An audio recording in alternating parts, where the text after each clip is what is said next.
Throughout history, people in the United States have enjoyed their freedoms and prosperity free from the large-scale acts of terrorism plaguing foreign countries and populations for decades. The perception was terrorism and terrorist acts were always committed on foreign soil and against foreign targets, when in fact, acts of terrorism committed against U.S. interests on foreign soil have been occurring for many years. Just the mention of a specific act of terrorism easily brings about name and visual association with the act itself. Marine Barracks, Lebanon. U.S. Embassy, Dar es Salaam, Tanzania. U.S. Embassy, Nairobi, Kenya. USS Cole, Yemen.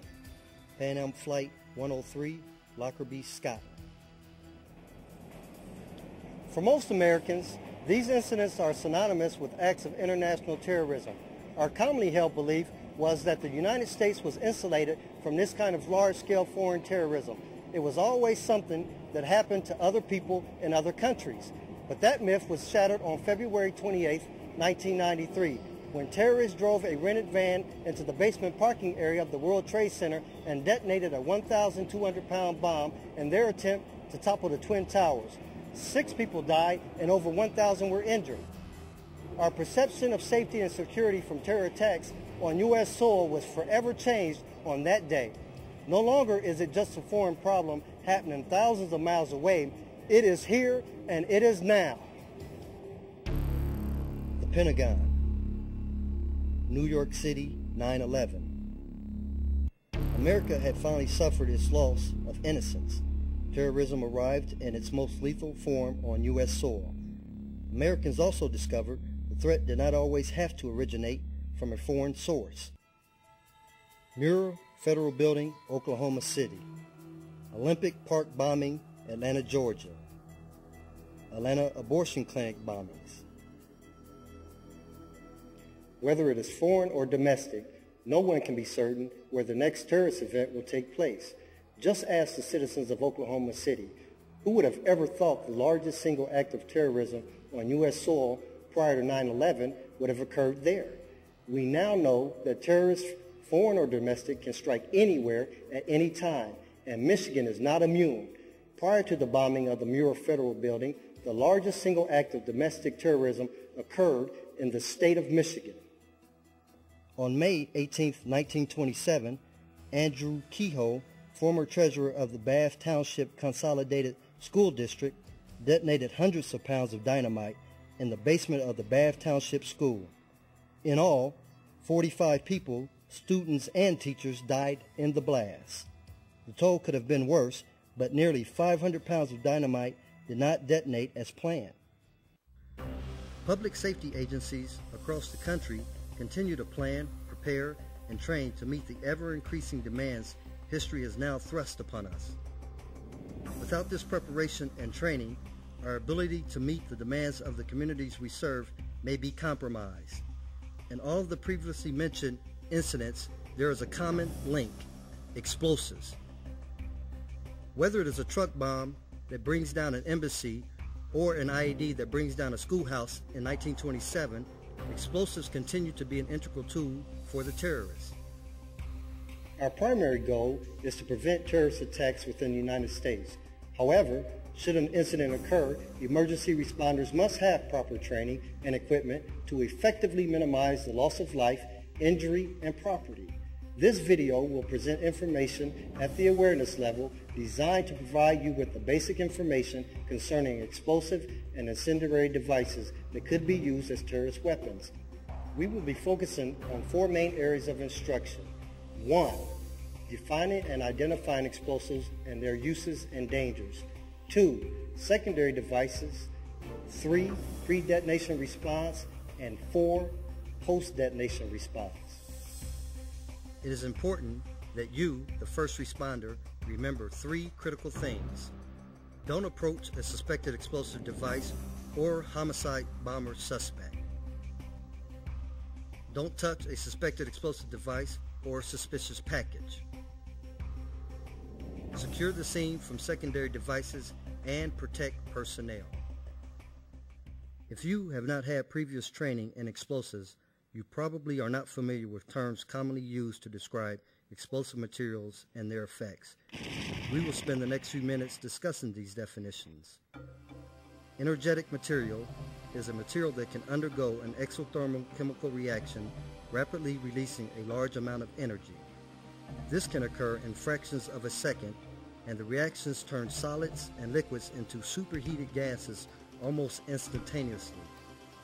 Energetic material can be divided into three categories: pyrotechnics, propellants, and explosives. Pyrotechnics are made to create smoke, light, heat, and sound.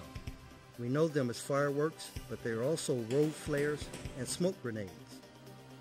Propellants, or low explosives, are designed to provide a controlled release of gas that can be used to perform useful work. Propellants are used to push objects, such as a bullet from a gun. Explosives are designed to create a near instantaneous release of energy and are usually created for destructive purposes. All energetic materials release their energy in three forms: heat, light, and sound. The destructive power that comes from an explosion is in the form of heat. Explosives have two classifications: low explosives, or LE, and high explosives, or HE. Low explosives are propellants. Examples include gunpowder for propelling bullets out of a barrel of a gun and fuel for rockets.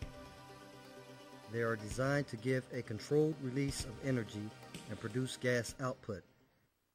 High explosives are designed to detonate, giving almost instantaneous energy release. They are commonly referred to as explosives. Based on their sensitivities, high explosives are further divided into three subcategories: primary, secondary, and tertiary. Primary explosives are extremely sensitive and therefore are extremely dangerous. Examples of these include mercury fulminate, lead azide or styphenate, and copper acetylides. Secondary explosives are far less sensitive than primary explosives and are the explosive materials more commonly used in bulk commercial applications. Examples of these include TNT, PETN, RDX, HMX, and NG. People routinely work with tons of these because they are made to withstand rough handling. Detonating a secondary explosive requires a tremendous energy level created by another explosion. Tertiary explosives are the most insensitive types of explosives. Most of these are based on ammonium nitrate, or AN, and require a booster to cause the detonation. A blasting cap will not initiate tertiary explosives. Usually a secondary explosive or a booster is needed. We will explain how these firing trains work in a moment. Different forms of energy can be applied to a material to cause a detonation. The technical term for the energy exposed to an energetic material is called insult. Insults, also known as initiation energy, can come in five forms: heat, friction, impact, shock, and electrostatic discharge, such as your radio or cell phone. All insults create initiation through different mechanisms, but with the same final result. Each insult supplies energy in the form of heat into the system. The most powerful form of energy input is shock. Shock can be applied by putting two explosives in contact with each other and detonating one to initiate the other.